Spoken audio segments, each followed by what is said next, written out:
பார்த்து வருகிறோம். தூய்மை பணியாளர்கள் போராடுவதற்கு மாற்று இடம் அறிவிக்க கோரி உயர்நீதிமன்றத்தில் முறையீடு செய்யப்பட்டிருக்கிறது. இது தொடர்பான விவரங்களுடன் செய்தியாளர் மதன் இணைந்திருக்கிறார். மதன், இந்த வழக்கு எப்போது விசாரணைக்கு வருகிறது? சென்னை மாநகரத்தில் தூய்மை பணிகளை தனியாருக்கு வழங்க எதிர்ப்பு தெரிவித்து தூய்மை பணியாளர்கள் கடந்த 13 நாட்களாக ரிப்பன் மாளிகை அருகே தொடர் ஈடுபட்டு வந்தார்கள். இந்த நிலையில் அவர் அப்புறப்படுத்த வேண்டும் என்று சென்னையை சேர்ந்த தேன்மொழி என்பவர் ஒரு வழக்கு தாக்கல் செய்தார். இந்த வழக்கை இன்றைய தினம் விசாரித்த தலைமை நீதிபதி அமர்வு அனுமதியின்றி நடைபாதை ஆக்கிரமித்து போராட்டம் நடத்த அனுமதிக்க முடியாது என்பதால் அவர்களை அப்புறப்படுத்த வேண்டும் என்று தமிழக அரசுக்கு உத்தரவிட்டார்கள். அதே போல அரசுக்கு முறையாக விண்ணப்பித்து அனுமதி பெற்று ஒதுக்கப்பட்ட இடத்தில் போராட்டம் நடத்தலாம் என்று தெரிவித்தார்கள். இதை தொடர்ந்து நேற்று பகல் முழுவதும் நடைபெற்ற பேச்சுவார்த்தை காவல்துறைக்கும் போராட்டங்கள் நடைபெற்ற பேச்சுவார்த்தை தோல்வியில் முடிந்ததை அடுத்து நேற்று நள்ளிரவு அனைவரும் கைது செய்யப்பட்டார்கள்.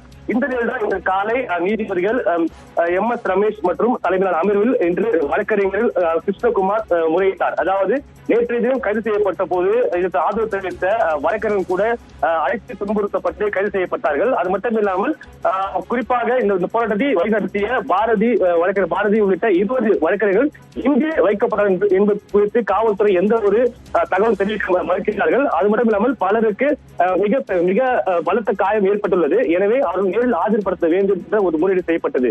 இதையடுத்து இது தொடர்பாக மனு தாக்கல் செய்தால் இன்று பிற்பகல் விசாரணை எடுத்துக் கொள்வதாக இந்த ஒரு அமர்வு தெரிவித்தது.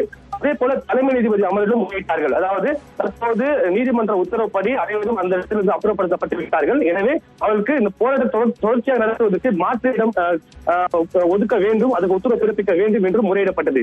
இது தொடர்பாக மனு தாக்கல் செய்தால் அந்த மனுவை விசாரித்து உத்தரவு பிறப்பிப்பதாகவும் இந்த முறையீட்டை கொண்டு எந்த ஒரு உத்தரவும் தற்போது பிறப்பிக்க முடியாது என்று தற்போது தலைமை நீதிபதி தெரிவித்துள்ளார்.